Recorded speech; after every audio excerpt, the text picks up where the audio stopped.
Hello, ladies and gentlemen. Welcome back to HGC Korea. We have Tempest having 2-0 win, but is it really a 2-0 Rapid?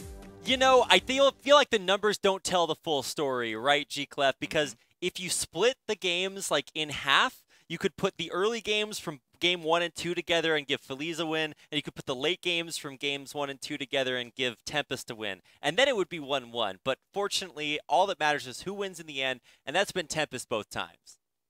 And they do it again. That's true. Feliz. Same way? Yeah, they have a very good control of the early one. And then suddenly around level 14 to 16, they make one bad call during a team fight. And Tempest has been a team known for that team fight potential. But their macro has been suffering a lot today. We'll see. Towers of Doom, this is the map where I thought we're going to see Tyrande for sure. But I have not yet seen it from today, from HGC yet. But we're going to have that Towers of Doom finally. I really like Towers of Doom here as the pick from Tempest because it is one of those inevitability maps, right? You can't just turtle your way out and force the opponent to pick bad fights into your core over and over again, or your top keep, or whatever it is that sometimes teams struggle to break. So Towers means that Tempest can just keep getting macro advantages, and that will be something. But, you know, maybe Feliz get a strong enough advantage early on that Tempest gets too far behind. I don't know. Feliz are playing better and better every game. Certainly they are. And I think when they go up against Supernova on the final day, the final match, that's going to be a very exciting one because I think so over much at on the the card line. level and how they managed to do, and a lot of their hero pool actually overlap as well. That's the final game that we have for the entire year, before the playoff, of course. Yeah, absolutely. Also, like, not even just the last week, but the last day of this week is going to be super sick, too. So. White main first ban, I think this Feliz is looking for that Tyrande first pick. I can already sense it because they're banning all the supports. Now, if this is a Tyrande ban here... I think Maiev will certainly be in here somewhere. Yeah, absolutely. I would expect a Maiev ban. They're not going to get the ban their Sergeant Hammer, that's for sure. So that can still come out, but usually more effective as the last pick. What is this going to be? Is it just Maiev? They want to take Tyrande off the field. They want to take Tyrande. Yeah, it is just the Maiev ban coming through. Now, Tempest have the opportunity to deny that Tyrande first pick because they do know that it is so high priority. But it still opens up a first pick Deckard once again. Then it's going to be very likely. Works unless they want to well. go towards a tank, because OJ did not have the same impact on that Garrosh. Whoa! Li Ming, I mean, I guess it's good for Towers, right? Yeah, it is not BOE. It is Towers of Doom. A little surprising to have Li Ming this early on, but sometimes when you just have to pick a mage all before everything, this can be a map. Does this force Tempest to grab Deckard? I mean, force is maybe a little bit too strong a word because they'd want it anyway, but denying that combo would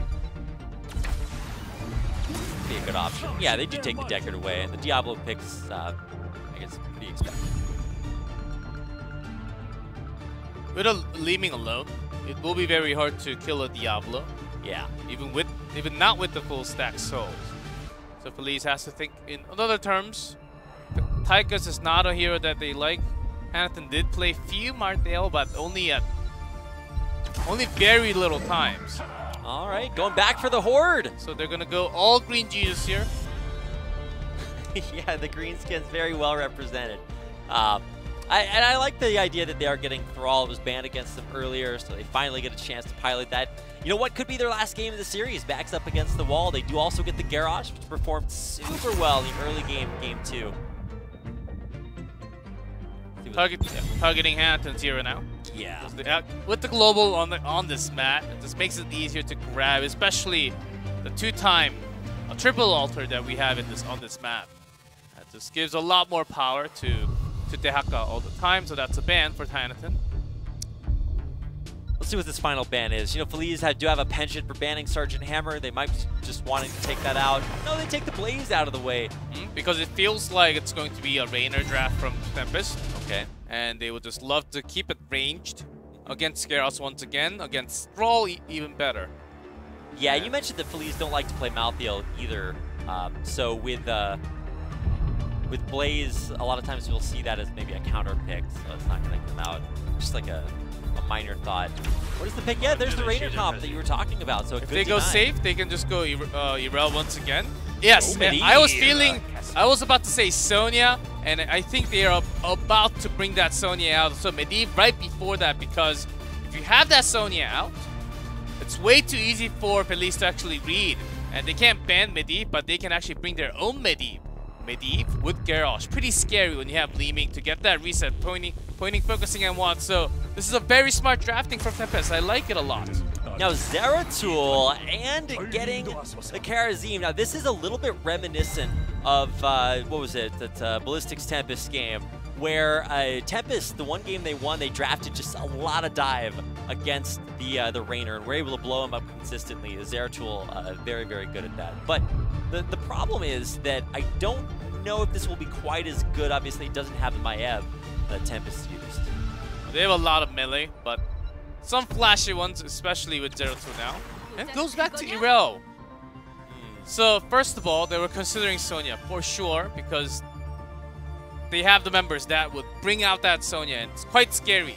Any of their members, Dami, good, and Lockdown. But after seeing that Zeratul, maybe if you go full in, one Void person can actually cancel everything that we're trying to do. Yeah, I mean, if you VP Medivh, then all of a sudden, if Rainer can't get into the VP to save himself, kind of, well, all of a sudden it just looks pretty bad for him. That Unstoppable is just going to be so valuable against the dive. We'll see if that is maybe the counter to it. I don't know.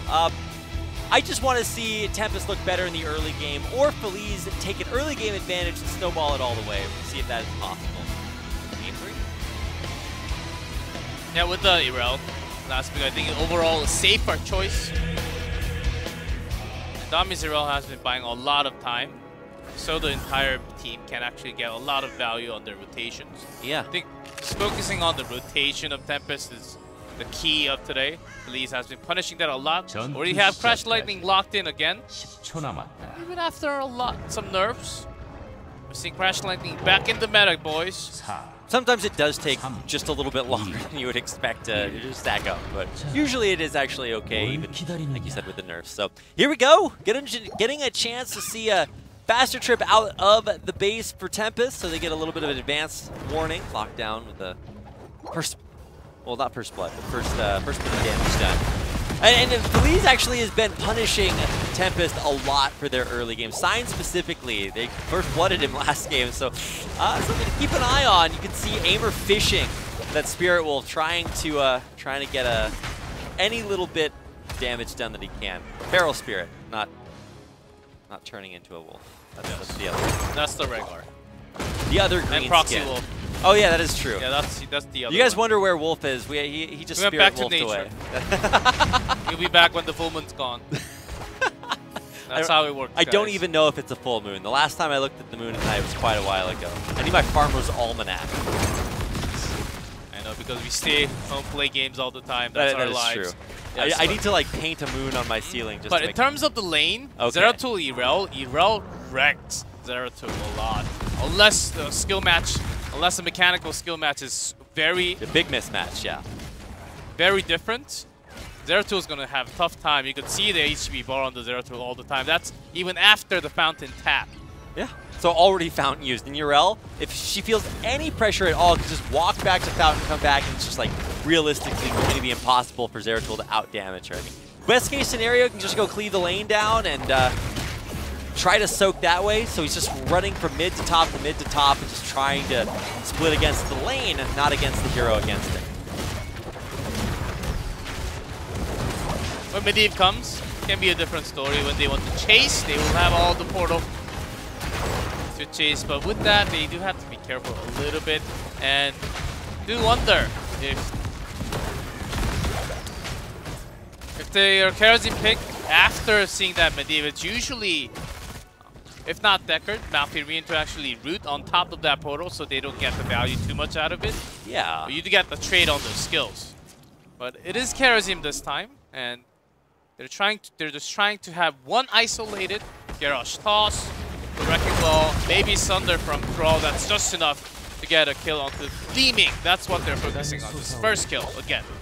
You know, it seems like a lot to ask with how mobile Li Ming is, right? But I mean, anything can happen. Sign if he's able to get in better. there. Yeah, it's hard to believe G-Clef.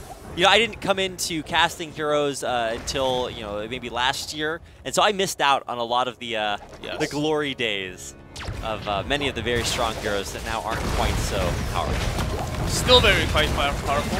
Oh, look at the Kessler lockdown! There's the flip! Lockdown in a lot of trouble. Very good healing from Hyde, though, and blocking a lot of the shots, so that will not be a kill. Great teamwork. Sign blocking, Hyde blocking for his brother. One of my favorite subreddits is Second Health Bar, where you ever play those games where bosses feel like they just never die? Oh, that's a grab on Hyde. Protected, by the way. It's going to be a lot of damage removed.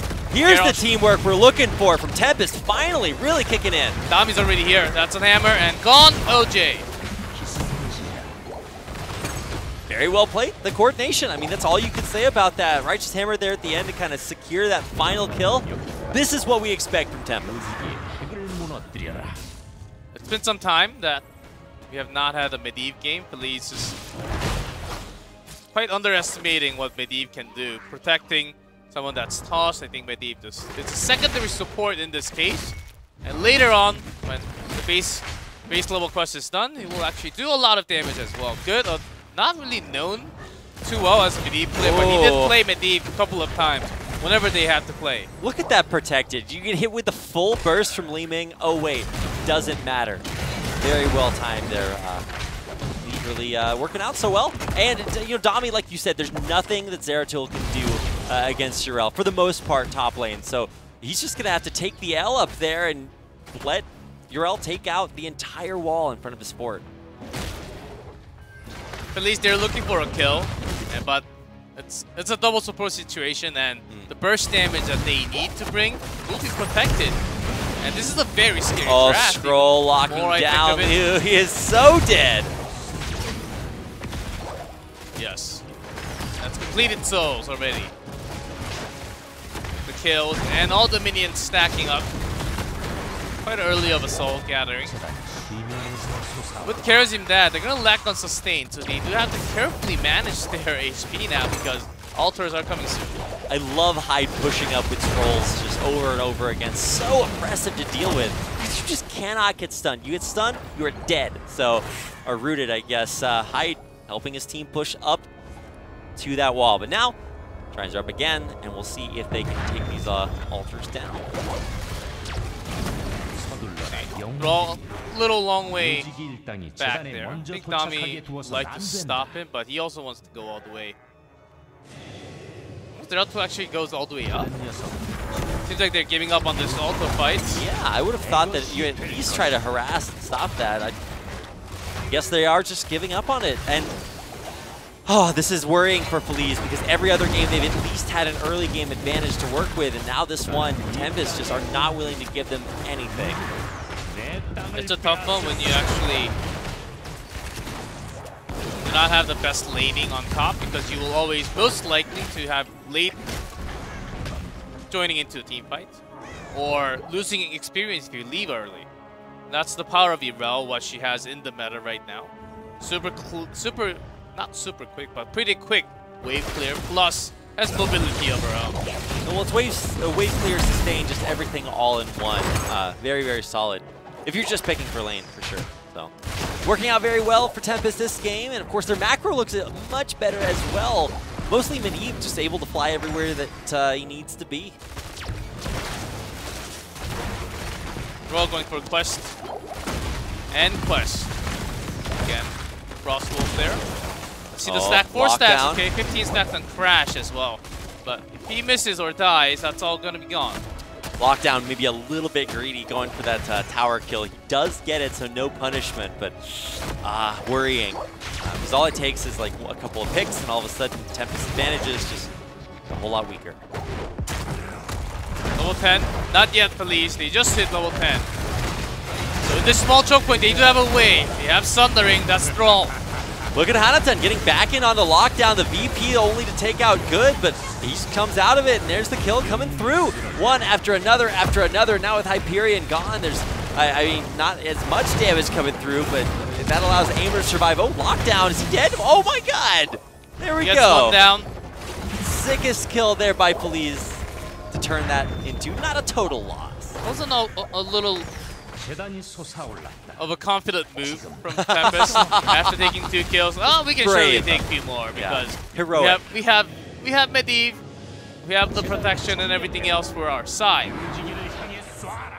But because actually they had their own casualty, they can't pressure all the way into this one. Of course, they're leading big time, 32-20 now. Yeah. Very large difference, and that is sort of the oppressive advantage that can happen on this map. It just feels like the more you lose in the macro, the harder it is to have any way to come back. This is more of an objective map than one where you can ignore those and just push down a lane. It was a great BP to start, but Aimer was actually holding that Sundering all the way till the end of the team fight. I think that was actually a good choke point where you can do a lot of damage and displace a lot of the team members of Tempest. So they cannot be in range of the protection from Medivh, which is tough to do, of course. Oh yeah, I mean obviously very difficult. Oh, Aimer. Lornado getting one. There. Yeah, Lornado almost bumps it back into danger zone, but still good. Push completed there for Medivh is good. Yeah, the rest of the touch is done. 9 minutes. But not going to lose the stacks anymore, so not as scared. Here comes Hyperion again to call down onto the keep or the bell tower, I guess I should say. That is going to go down, and seven-sided even through all of that damage. We still have good Dami Hyde back alive in the back. Now, still no Rainer's a big deal here though, G-Club. Rainer was protected, but burst right after was the key, and Medivh was BP'd right after, so no more following up protection coming through. So there's one more, but still 4v5. They have to focus well, Feliz. And 4v5. Focus well, I mean it's hard when the target is protected, and that's why they were able to actually win the sustain plus the damage in this case. Nicely done by Tempest. They really are playing this game just night and day differently than their first two. So you're starting to see exactly one of the reasons why they are one of the best teams here in HGC Korea. Lovely coordination in this case. Medivh pick certainly working out when you have to focus and kill, getting a kill on Li Ming. When you have, of course, a Will. Good, actually providing really good protection for the teammates. Just in the right time. Trying to contest Sappers. But I mean, OJ's half health even before this starts. They can't do anything to stop it. They'll try to just pick them off before they get to lane, but I mean, that is still not that great. Oh, they're going to get closer and closer to that bell tower. Bell tower's super low. And if Tempest can take that out, all they do is just defend that, and then they just win even faster. Even more quickly, to be correct. Double that core HP to Tempest. And Feliz this time without a global. Seems like their macro is not falling perfectly for them. And it's very annoying when that Raven is just on top of your head the entire time. That's what we like to call counterplay, G-Clef. Or the lack thereof, for as much as that matters. Now OJ just getting pressured down. Sure, he's got armor, but he's still not the way he wants to start the fight off. Lockdown doing a good job poking forward, but sometimes that's a liability. Sometimes he gets picked off, and that is, you know, I would have thought that would matter, but they didn't have Rainer in that last fight, and they were still winning 4v5. Leyline was the big tool. And they would like to have, there's a taunt, can't go into portal, but now she can, and she's an Irel after all. I love how you have to add that at the end of your sentence, G-Club, but didn't even have to use or the defender. Yeah. It feels like sometimes Urel's most powerful ability is like the ability to walk away. Yeah, but OJ's challenge will be back soon. Yep. It's not on the longest cooldown. Yeah, really short cooldown. I think it's shorter than Bunker, right? Yes, I think so. So yeah, very short cooldown. We'll have that but Irel's the only one all the way up there. Tempest, at least they need to get a kill here. Trying to grab on fight. No Medivh for protect this time. Yeah, even with Lornado, it just gets taken out immediately. And now, where do they go next? Can they take out Sign? No, it looks like he's just too tanky and lockdown, too high damage behind that. But hey, it's going to be a alter cap for Feliz. But a win-win for Tempest. They only lose one member. They get 8 shots in. When Tempest, they think they won the team fight, but suddenly you only get 1 and 4 shots, and you lose 8 of your core health and says, wait. I thought he won the team fight. What's the thing is that killing heroes actually doesn't matter. Like, all it matters is how many shots you get on the court, because you can lose all your heroes and your opponents push forward. Maybe they take a bell tower, but they can't hit your core. So you get a chance to respawn. Here we go. There's seven-sided. Nice protection immediately to save Sign, prevent him from getting burst out. And now OJ, yeah, sure he's able to run away, but even with the knockback, Dami's got one of his own. Nice thundering to disengage, but I don't even think that's going to save them. They retreat back to their bell tower. But just look at how much they've lost. Yeah, this bell tower is actually really low too. Yeah. So with the sapper, if there's 2 going in, we'll actually take him down. Maybe they'll just save one for an extra shot onto the core that could happen after all. Next one, I think only a single altar at the bottom. So luckily for Feliz, they can actually macro out later on. Try to keep their bell tower will be the best thing, because if they don't, this bell tower is destroyed. Okay, it's going to be destroyed for sure. Because they don't have an escape if this one's gone, because it's going to be on Tempest's side. I mean, hey, at least the sappers didn't hit the core, right? That's still bad to lose a bell tower. I mean, maybe Feliz can come back, take it back, and stabilize, but it's just so hard to do once you're down this many core shots. Yeah, the timing is not perfect for them to actually take it down. They don't have enough time. The altar is spawning at 13. And the bell tower just spawned now for Tempest. What do you do? All right, there's overpower onto OJ, flipping it back in, but that's actually right where he wants to be. The heals, the protection, onto lockdown. Can he survive and stay alive for long enough? No! He gets taken down there. Garage, the final one for the kill credit. Maybe Feliz can come back from here. Nice BP to stall out the fight, but they'll just go be going right back into it. Oh, lightning breath crushes Li Ming. Jonathan wants to go back in, but he's got no health. He tries and gets right back out again, and that's not going to be what his team want to see, and everyone will fall here in the end. Low health bars for Tempest. They will still take this fight. Ooh, but 4 left alive. Very fiery fight, and this time, good wins. Leyline beats that VP. Look at that. I don't even know how that interaction works. It turns out not the interaction. It didn't happen at the same time. Well, Zeratul was trapped in the ley line before he got to use that VP. Well, the idea is like the interaction of like how you use both of them to maximum effectiveness. I thought the VP was just going to be able to be used better, because you can kind of see the ley line coming, right? The VP just drops. No, always the best was Hanatan had one job: to track, keep that Medivh in that Void Prison all the time. This time it did not happen. He was in stasis because of that ley line. Good. Had a very good read of where Zeratul was, and that's going to be game with that boss taken, guys. 3-0. Another one. But Feliz